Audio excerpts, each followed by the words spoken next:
This is Curious Minnesota, a Star Tribune project that sends staff from the state's largest newsroom hunting for the answers to great questions we receive from you, our readers. Questions like, why does everyone love to hate Edina? How does Minnesota have so many Fortune 500 companies? What's the story behind Minnesota Nice? We're here to answer everything you want to know about the state's people, places, and culture.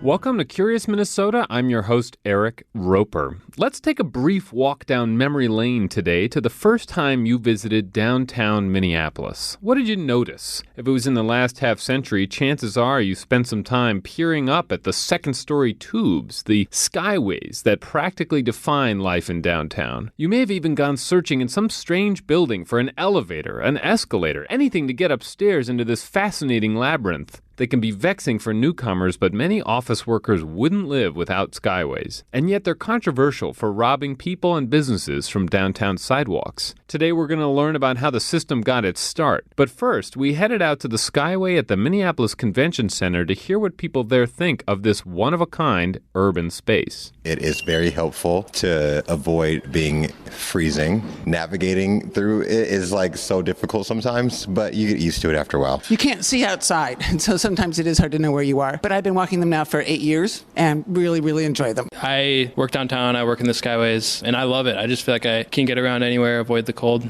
It's great. As a kid, I used to love running around in them, and they felt like a big maze to try to figure out where you're at. Now, as an adult, I feel like all the people I see, I'm not important enough. Everyone looks so important in their suits and on their cell phones. I don't get down here that often, so as you can see, what I have in my hand is a map that I got over at the Hyatt so that I could get myself over to the IDS. And even with that, I've probably been lost 2 or 3 times, as you can see from all the squiggles. So I'm hoping there's a piece of cheese at the end of that maze. I'm here with Emma Dill, who wrote this story while an intern with us in 2019. Now, Emma, for people who are not paying attention, or maybe they're paying attention, but they don't know much about downtown Minneapolis, what is a skyway? Because we have a very unique urban thing here, right? Yeah, so skyways are a series of second-floor walkways that crisscross downtown Minneapolis. Currently, there are 8 miles of skyways throughout downtown, and it is one of the largest continuous skyway systems in the world. Wow, okay. So, now we know we have this big system and people kind of take it for granted, but we got to go back in time to the first skyway. So before we get the first skyway,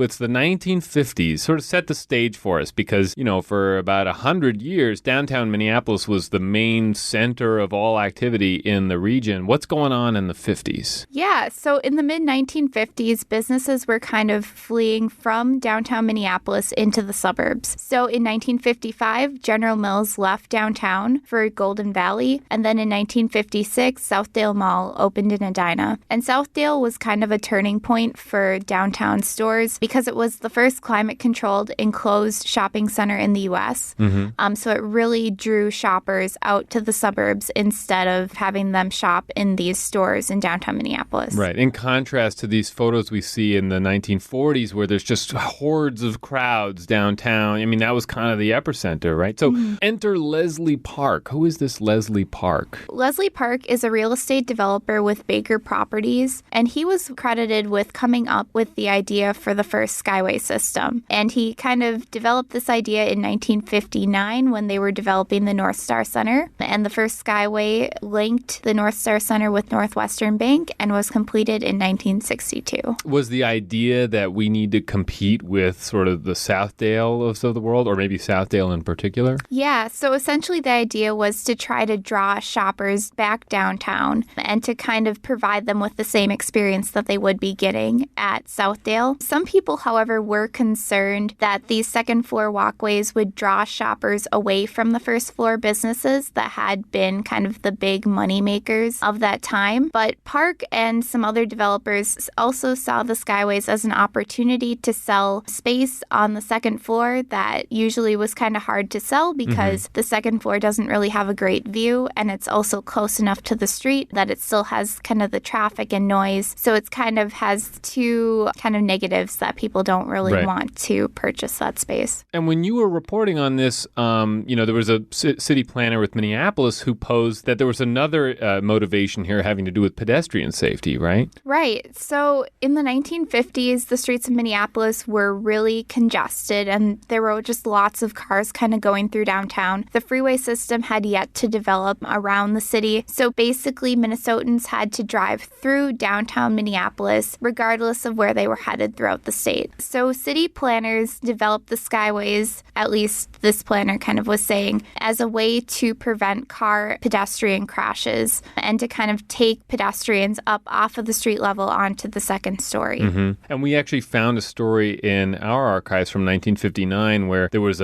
some plans sent to the Planning Commission of Minneapolis, and there's a great little quote in here, and it says, "At present, the man on foot has run squarely into the bias of our society, which requires that the automobile be accommodated first, then the pedestrian." So interesting. And, this is something we hear nowadays a lot, and we maybe don't talk very much about sort of the skyway impacts on pedestrian safety downtown, but I would imagine it has some effect. So when does the first skyway open? So the first skyway opens in 1962, and it connects the North Star Center with Northwestern Bank. And can we still go visit that one? No, unfortunately, that one was demolished in the construction of the current Wells Fargo building. Mm-hmm. But since that 1962 construction, people liked the skyways, and it kind of spread from there. Okay, so then we have to fast forward another 6 or 7 years. We've got late 60s, this new thing, the IDS Tower, which is still the largest building in downtown Minneapolis, is starting to get planned. Now, what's unique about this new building that they're planning? So the IDS actually incorporated the skyway design on each of its four sides. So the building of the IDS was kind of a turning point in the skyway system because it essentially turned the skyways into a system instead of just a second floor walkway between two buildings. Mm-hmm. And so, moving into present day, I mean, there's been some arguments in recent years. Eric Dayton, the governor's son, has kind of raised the question, sort of like what those business owners were talking about in the 50s about it taking vitality off the street and the negative impact of skyways. He had a challenge for people a couple of years ago to avoid skyways, and he was giving them stickers, and there was a little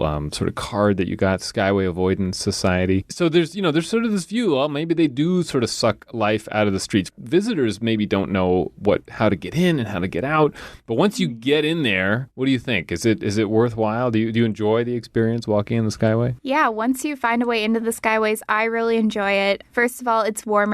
Obviously, we have really cold winters here in Minnesota, so you don't have to wear your jacket in the skyways. It's a good way to escape the weather. And I think it's also faster to get kind of from point A to point B than walking on the sidewalk or across the street. But the interesting thing to me is before it's very confusing, right? How do you get in this building? Yeah, definitely. The IDS is a great example, perhaps, of the one that's the most obvious. It's so connected down to the street. Now, speaking of that, I mean, so Minneapolis has very unique skyways. Each one is kind of its own thing. The second skyway is still around, right? Which one is that? Right. So that one connects the North Star building with the Roanoke building, and that opened in 1963, so just a year after the first one was constructed and opened. So if we leave here and we go walk through that, what we might observe about it? What's going to be different, do you think? Yeah, so the early skyways were pretty narrow. One source for this story described them as being claustrophobic because they were kind of the early iterations, and the city planners and developers like Park didn't really know how to design them for pedestrians. But as the system grew, they became wider and more pedestrian friendly. Mm-hmm. And in Minneapolis, they're sort of part of the architecture in the sense that they're all a little different. What about in St. Paul? Right. So the difference between the skyways in St. Paul and Minneapolis is the ones in St. Paul are public. So they're owned by the city, and therefore they kind of blend in with the rest of the buildings. But in Minneapolis, because they're owned privately by the buildings that they connect,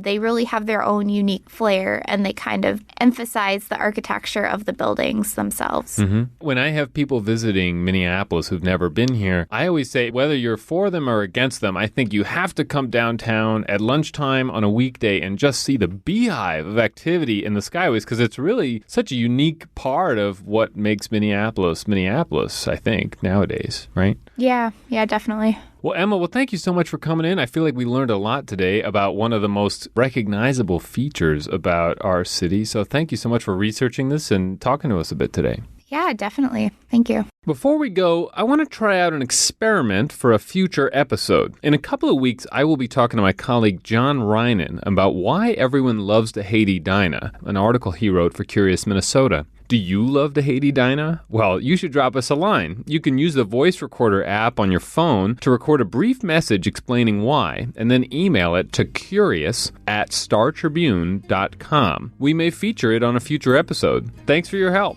Thanks for listening to Curious Minnesota. We want to hear from you. Ask questions and read more stories online at startribune.com/curious. Our show is recorded at the Star Tribune's headquarters in beautiful downtown Minneapolis, and our music is produced by Matt Gilmer. If you like the show, please rate us on iTunes or leave a review. And until next time, stay curious.